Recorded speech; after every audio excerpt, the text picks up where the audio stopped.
So hi everyone and welcome to FORVR Founders. Excited to have you here today. We have a special episode with Robin from McBride Sisters Wine Company. They're doing so many amazing things. We're so excited to speak to her. They've been on an amazing journey.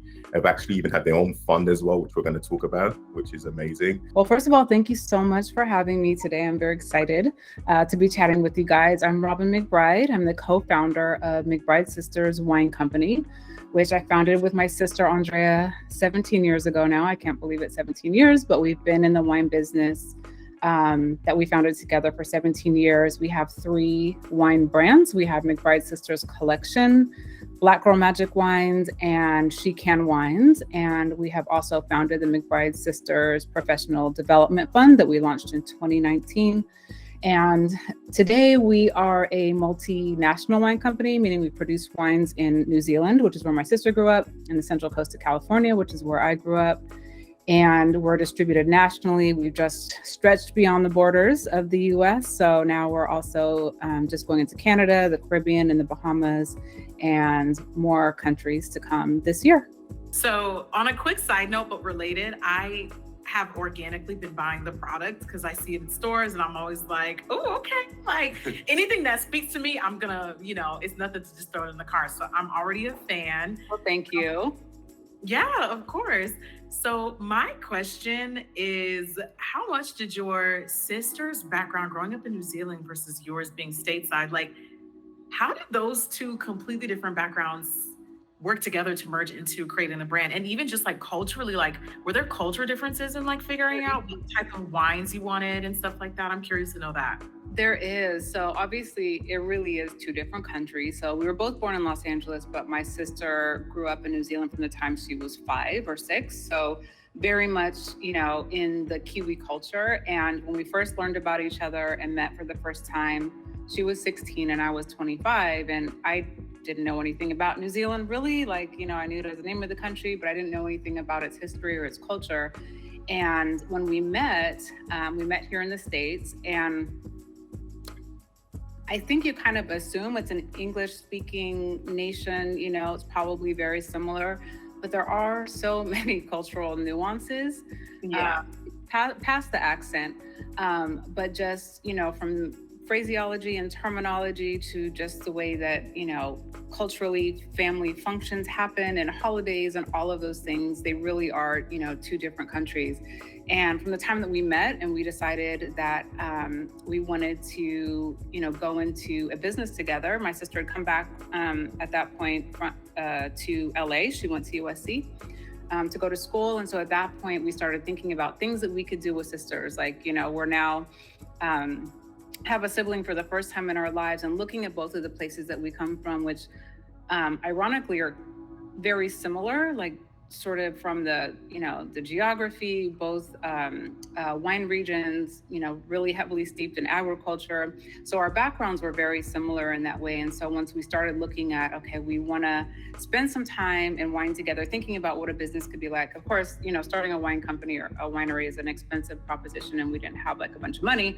So we started trying to be creative to think about what we could do together. But when we looked at the culture of wine from the 2 places, it was also very different from how consumers experience tasting rooms and how you purchase the product. And then of course the growing regions create very different styles of wine. And so we actually saw that as a plus. We saw that as a benefit, that we felt like we could authentically create the sort of dual, multinational wine company that's representing both regions authentically and bringing that to the consumer. So it wasn't that it was a challenge necessarily. We saw it as an opportunity to do something different. Okay, amazing. And so when I was doing my research, as you said, you lot didn't grow up together in different stages, which was very fascinating. And how did you know that this is who you want to work with a sister? Because for me, I can't work with all my siblings because it doesn't work out or family member. So how did you guys know, okay, we're going to be compatible together and this is going to work? Or did you have some challenges in the early stages? Maybe your working style or her working style? Like, how did that work? I'm curious. Yeah, I think it worked better because we didn't grow up together. I So would we say didn't, that. Yeah. It's so we almost didn't like have, starting fresh, right? it very much was like starting fresh. So we didn't, we weren't bringing to the table to a working relationship any like sort of family baggage, so to speak. Like we didn't have any, lifetime of, any negative built up resentments or anything like that. So from the time that we met, we were just so, because neither of us have any other siblings. So from the time that we met, we were just so grateful, to finally have a sibling, to have a sister. And it was really a short period of time. It was only maybe three or 4 years from the time that we met, and then she came back to the US, that we started thinking about building a business together. So in large part, our relationship was built as we were building our business. So it's almost sort of simultaneous just in terms of time. So I suppose there was a chance that we would not get along in business together, but we didn't know that. Again, we were just so grateful to have each other. We loved that we had these similar experiences, and we grew together from that point of starting our business together. And we really are, there's a lot of ways that we're very similar. Like DNA definitely did have a big hand in who we are. But in the ways that we're different, we're very complementary to each other. So we're very fortunate that we don't have sort of, oppositional sort of personalities. We really do complement each other. And where, I'm lacking in one way or could be stronger in another way is where her strengths are. So we kind of say that we're like puzzle pieces in that way. Okay, amazing. Because in a business, as you know, when you start up a brand, you typically wear multiple hats. In the early stages, what roles did you play and what roles did your sister play? Yeah, we wore like 20 hats. I still feel like we wear most of those same hats today. But I think our personalities, like my professional experience had been I was always sort of a science and kind of process geek. And so my experience had been in production and electronics and global distribution. And so I was able to bring that experience to our business because we started as importers of wines from New Zealand. So I was like, I can move anything around this planet, no problem. I can do that in my sleep. And I am just more sort of the operational part of our team, of our 2-woman team. And then my sister is very ambitious, outgoing. She really gravitates towards sales, relationships, marketing, that side of the business. So I think that's kind of where we naturally settled in and kind of our division of roles when we started, but it really is still true today. I mean, today, sales and marketing reports to her, winemaking operations, finance, HR reports to me. So, but we both are very involved, in all aspects of our company. And so we say sometimes for our staff, they kind of have a two-headed sister monster because we're in each other's business and the sides of the business all the time. Well, it's a good thing that dynamic is for the most part like positive, because that might be like really awkward working for like siblings or like a couple. Like it's risky even for us, like. And there's so much of what you're sharing. I'm like, oh my God, it's like me and you. Like we're opposites and we're different strengths. Yeah. So I'm curious to know, what is something that you wish you knew before you started your business? I wouldn't say anything, honestly, because if we had known a lot of the things that we learned later, we probably would not have started it. We would not have attempted it. Because it has been so challenging. We didn't know what we didn't know, but we were full of optimism and entrepreneurial spirit. So we just completely dove into an industry that we knew nothing about, purely based on love, passion, and excitement for some place that we felt was primed for change, honestly, and where we felt we could be really impactful. Wine as a business is very complex and regulated, and has a lot of old guard sort of in place. And so I don't know why, like, all of those things didn't really occur to us, but, early on, or for the first many years, honestly, it was kind of like every step we took, we found out about some new barrier, or we came across, some person or service or thing that we needed to conduct our business who was not down with us, and, we were stuck. So all of that to say is it was better off for us that we didn't know what we didn't know, because I don't know that we would have approached it with the same enthusiasm and vigor that we did that ultimately led us here today to, a really amazing business. Yeah. And the industry, if I'm correct, is it very male dominated as well, this wine? It is extremely male dominated. It has historically been. I think the last few years, there's been a really wonderful shift in terms of women and people of, diverse ethnic backgrounds who are now professionals in the industry. 17 years ago, not really the case. There's still obviously like a long way to go. I think the stats right now say 0.6% of wineries are owned by Black people, and women. 0.6? It's not even a full percentage. Wow. I know.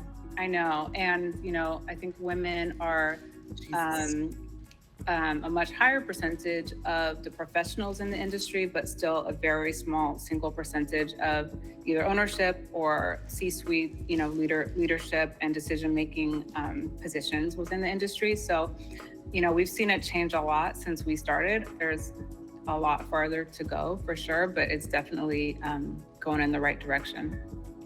You touched on earlier, again, that's your second time mentioning like the changes. Mm-hmm. Curious to know, when you entered the space, like what were the things you were like, nah, that needs to change and I would like to contribute to? Like what were some of those pain points, I guess is what I'm trying to ask, that you Yeah, I think a real challenge is because alcohol beverage, as an industry has, we're in a country, a post-prohibition company that has a lot of rules and ways of working that were set up for all the reasons that prohibition happened, to protect the public and, all of these things. But the unfortunate side effect of that is that we have this mandatory 3-tier system, which means you're a winery, a distillery, a brewery, there's a wholesaler, and then it goes from you to a wholesaler, from the wholesaler to a retailer to the consumer. So what that's done is created this sort of middle, tier of the business that separates, us as the founders, as the creators, from the consumer, right? So for us, we've always enjoyed really great support from wine drinkers, people who hopefully because of us are now wine drinkers or interested in wine. That middle section is where we've had the most challenges. So we can say we've got, all of this interest. We have, hundreds of thousands of followers who, love to engage with us, and then kind of convincing, these other tiers along the way to make the product available to these consumers can be difficult, right? And particularly when they looked at us, 17 years ago as really young Black women, we did not look like success from, a wine industry's perspective. And we seemed quite crazy probably to them at the time. And we're trying to advocate for the consumer. We're saying, look, this is how, demographics are shifting. This is, what your new consumer looks like and what it's going to look like in the future. And, we see this very clearly, and we've made these connections, and we're bringing these products to market, or trying to.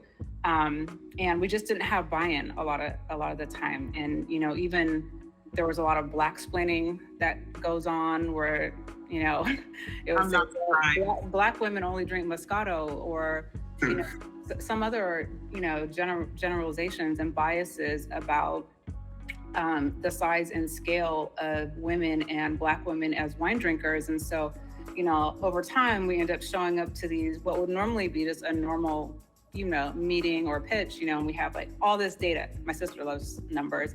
We have all this data and graphs and charts that say, look here, this is what's going on. And, you want to serve your current consumer and your future consumer. This is what it looks like.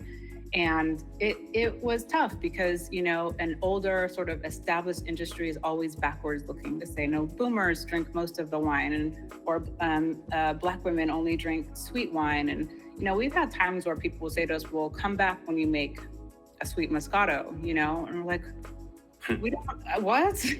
Like, how many other, wine companies do you tell them we're only going to bring your product in if you make this thing that we see as this narrow lane of what this consumer is going to consume? And it's like, for a long time, and that's because that's the only thing that was being marketed, to certain demographics of people. And it wasn't the style of wine that we made. And by the way, we're also Black women, and we drink all these other kinds of wine, as well. So it was just, there was a lot of, just really sticking to our guns and being very, sure of ourselves and advocating for the consumer and kind of, coming up against a lot of closed doors, to be honest, and not always making friends along the way because, people are afraid of change, for one, and, not kind of bending to their will because we knew it was the wrong thing. So it took a lot of persistence. And we still encounter things to this day. We have distributors and retailers who don't want to carry Black Girl Magic because they think it's controversial, or another national retailer who didn't want to put our picture over the case display because they didn't think it would resonate with all of their customers. We still have these same challenges today. It's so funny. It actually reminds me a lot like the parallels in the beauty industry. Mm-hmm. It tells me that it's not the Black consumer. Y'all just make these rules up because you don't want to service us fully. It's right. This makes that thing being told Black women only buy this, so that's all you're. It's that's not true. You made that up. Yeah, it's not true. Or you never, they're just so accustomed to doing things the old school ways. They're not willing to change and innovate. Yeah, they're not willing to innovate or invest because that's what that is saying. Even though this is what you historically are known for buying. All right, we're just comfortable with that. We don't care. We're not going to innovate. That's good enough, right? That's good enough, but that's personally as a consumer in any space, not good enough for me, Yeah, absolutely not. And we know too, as we go through understanding better, different consumer segments, and we look at the difference between generations, how important it is that consumers are engaging with the founders. Folks want to know who is behind this brand, who created it, what's in it, all of these things. And because of these shifts in consumer behavior and the demographic in general, we're going to be 40% not white, right? So it's obviously what has been held true for wine as an industry and how they've been successful over the past century is not going to work anymore. Can you share a story or example? You don't need to give names if you don't want to, but where maybe you've had to walk away from a deal or opportunity because they are maybe due to their views, or they want you to change something that you don't want to change it, you don't want to compromise. Have you ever had to do that? I'm just assuming it's probably had. All the time. Yeah, all the time. And we definitely have scenarios where there are accounts or business that is really interested in working, with us, still to this day, again, want us to create, sweet wines because that is and there's nothing wrong with sweet wines, but if we want to make a sweet wine, which we have one that's kind of semi-sweet, we will because we like it. We make wines that we like or that are good representations of the Central Coast of California and New Zealand. But they don't want to oftentimes work with us in that way. And even though one of our wines just got number 27 out of the top 100 wines of the world. Wow. Which is from one spectator. Yeah, which is huge, right? But we still can be reduced to, we only see you two as owners of this wine company and your consumers in this really narrow view. And so we're still, up against that. And we have people that we have to say, well, we can't do business today because, we don't see the opportunity the same way. We still have problems sometimes with distribution, with our distributors in certain states, again, primarily around Black Girl Magic wines, but also ones who don't feel that there's professionals who don't feel that Black History Month should be a big deal in wine, and that wine should be featured based on the wine's merits, not based on race, or Women's History Month, same thing. Well, it's just a very antiquated group of folks that are still in this industry that present really big barriers. And there's nothing, we're very vocal about our position, about how we feel about the industry, how we feel about consumers and people at large, right? So we're okay with walking away, from it's not the right opportunity if we have to continually encounter these things. And I mean, but we're here for it, right? We're always here to talk through things. And it's like, okay, well, maybe folks aren't educated or don't understand, the consumer, the business proposition. We're always here to engage in that way, but there are times when we just simply have to say it's not the right thing for us. It's not a good partnership. Yeah, I have a question. What is like a average? I know that probably is not one size fits all, but typically from the moment you come up with the concept, the wine, the flavor and stuff, and it's all good. How long does it take for it to be mass produced? Or like on the shelves? On the shelves, like from inception to like when you can buy it. I'm curious to know too. Yeah, because I know like years.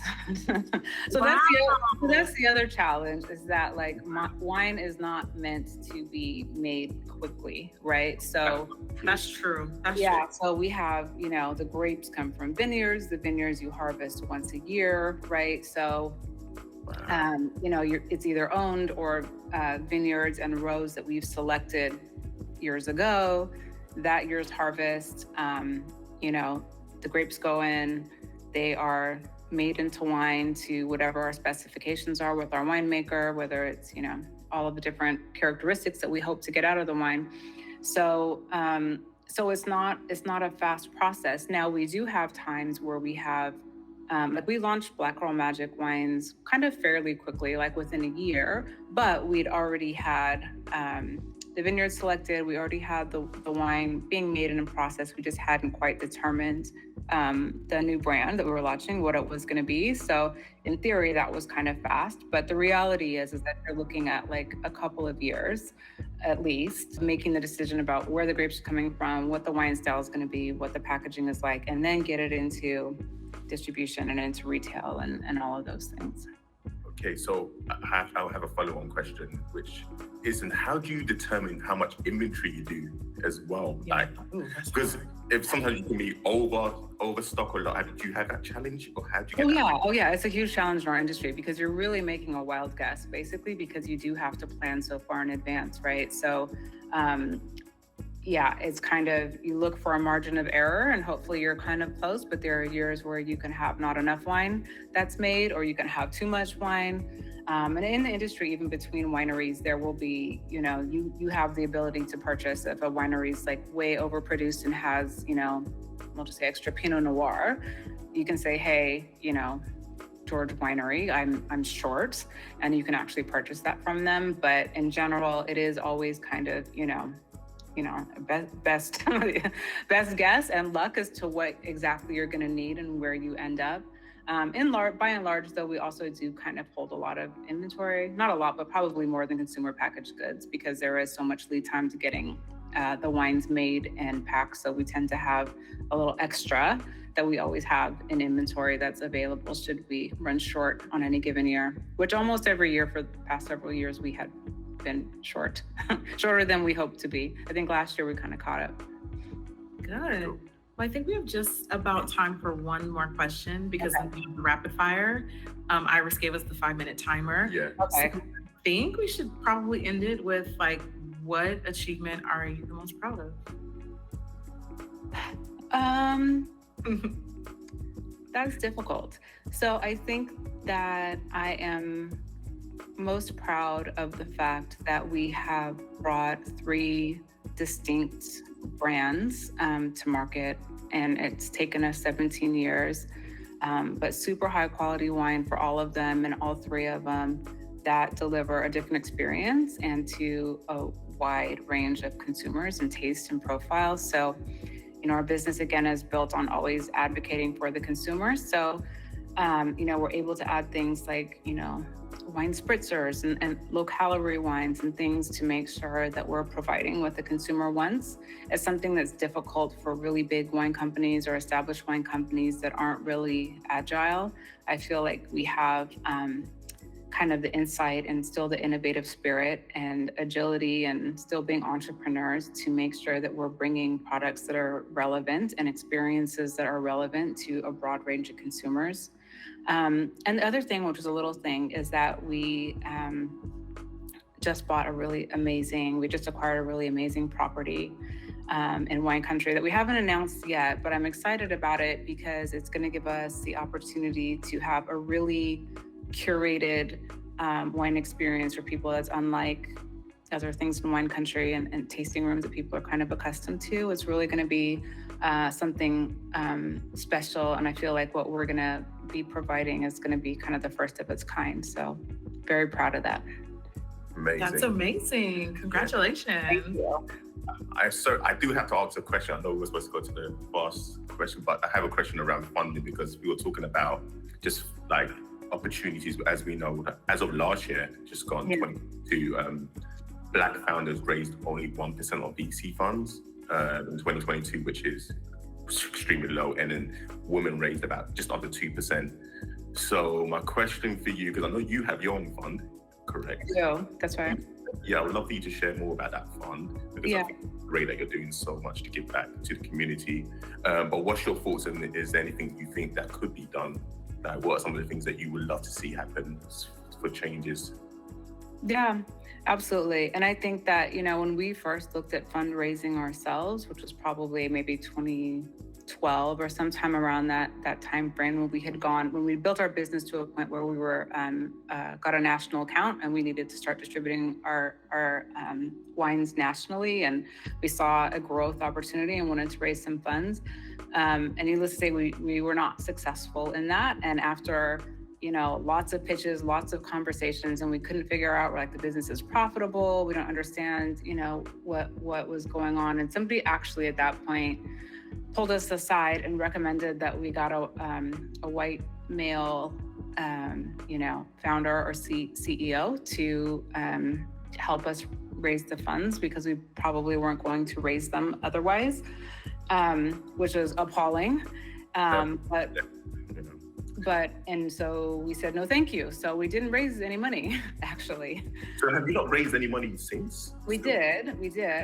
So not for many years after that, though. So I think we did a small friends and family round, which was literally friends and family, really small round. And then our first investor was a Black investor who invested the money that we needed for growth and for production for that year. And that's all that we've had. So I always say, I can't give really good advice because we don't have a ton of experience in raising capital, but we all know that the numbers that you just cited are dismal and really sad. And we really need to look at how Black and Black women-owned businesses are valued, because it's not being looked at in the same way that other businesses, whether startup, seed, or whatever round it may be. And with that, we started our She Can Professional Development Fund, and that is not a VC or a capital fund. It is professional development, so it's scholarships, mentorships. We started for professional women in wine and spirits in 2019, and then we expanded past that to Black women entrepreneurs in 2020. And then we started our program as well with our HBCU program, which we started with Southern University in Louisiana and the School of Agriculture and Environmental Sciences, which is where we sort of turned our eye to look at the pipeline for this industry and how we can engage, incoming professionals to get them excited and see wine, grape growing, winemaking, marketing, all of the aspects of the business as a potential interesting career, for students to look at. Which we had a lot of success with. And so we're expanding that to some other HBCUs this year, which we announced next month, actually. But we continue that effort, and we change sort of every year. We look at what is our focus. So we've gone from women in wine and spirits to other male-dominated industries, which we chose finance, hospitality, and including wine and spirits, and sort of back to women in hospitality with restaurants and the culinary professions, with an eye on students coming out of culinary school. So we always look every year to kind of see what's going on in the world, how we can be helpful, how we can be impactful. But to date, and we have amazing partners. Andrea and I self-funded it in the beginning. I think we had like $40,000 and we did like 12 scholarships or something like that. We now have amazing partners that are financial institutions and Meta, Facebook, and some really great partners that are devoting technical services as well as funds. And we have, over, I think maybe 4,000 or so women that have gone through in some capacity through the fund. We call them our She-Can sisters. So once you're in, you kind of stay forever, and continue to engage with the current year's scholarships and the women who are in the community. So it's something that we're very, very proud of, and it has been growing year over year. We're always looking for new partners and folks to engage and provide the scholarship recipients with, technical services, mentorships, business opportunities. We're doing internships, from the schools. So super important. And I always say, like, I have to remember that I have, still have to run this whole wine business, because that is very easy to focus all my attention on the work of the fund. But we have a great Agnes Uboma, who's our Chief Impact Officer, who's got all the programming running, doing the day-to-day. So it's a great effort. I'm really excited every year when we announce like what the focus is going to be, and welcome some more members into the club. Amazing. I love it. And I love the name She-Can. It is perfect. Yes, Cool. I have Great. At the end, thank you so much. Honestly, we had so many more questions, but I know time was going by so quickly. I'm always here, But this was great. And now we're going to do a quick rapid fire questions. Where we the way it works is in 1 minute, we're just going to ask as many questions. Let me set my She-Can. Yeah, you can answer as many as you can quickly, one sentence, one word, whatever makes sense for you. One word. Just Okay, you want to go for it, babes? You want to run? Yeah, Okay. we should do it like back and forth. Okay, cool. Okay, first question. E-commerce platform. Shopify. Your first hire. Hire? Employee. I think it was my director, who's now my director of winery operations. Amazing. Okay, what is your average daily sleep every night? How many hours? 5. Whoa, okay.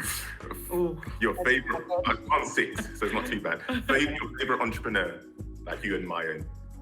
My sister. Amazing. Cheers to that. Best business advice. Stick to your guns. The longest meeting you've ever had. Oh, like 3 days. 3 days. Yeah. Oh my God. In another country, yes. Oh my God. Wow. Bad habit. Playing games on my phone. I love that.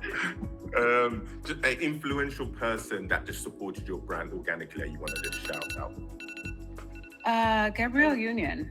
Ooh, love her. Mm-hmm. Startup myth. That's time. Awesome. Well, thank you so much. It was wonderful to know you. Thank you for taking the time. Yeah, thank you. Thank you both. This was fun. Same. I have a new appreciation for this entire industry now. Like, seriously, I really do. Yeah. And we do really need to uplift those that are coming into, because there's a lot of folks who are entering this space. So it's like we're trying to do everything we can to make sure it is not as ugly and painful as we know it could be. But I'm really proud to be here. So, and when you see us and other, Black and women-owned brands coming out, like, let's do what we can to support them. Cheers to that. And of course, where can we find the wine? Everywhere, coast to coast. So we're in all major national retailers and grocers, wherever you are, as well as independent wine shops. The best way to find out is on our website, on McBrideSisters.com. We have a store locator. And you can also buy wine from us directly on our website and join our wine club. Okay, cool. Okay. So you got a subscription. So you have We do have a subscription. So we have a few different wine clubs. You can sign up and get wine delivered to your door quarterly or monthly. I will definitely be looking into that. Thank you so much again. Thank you. Thank you both.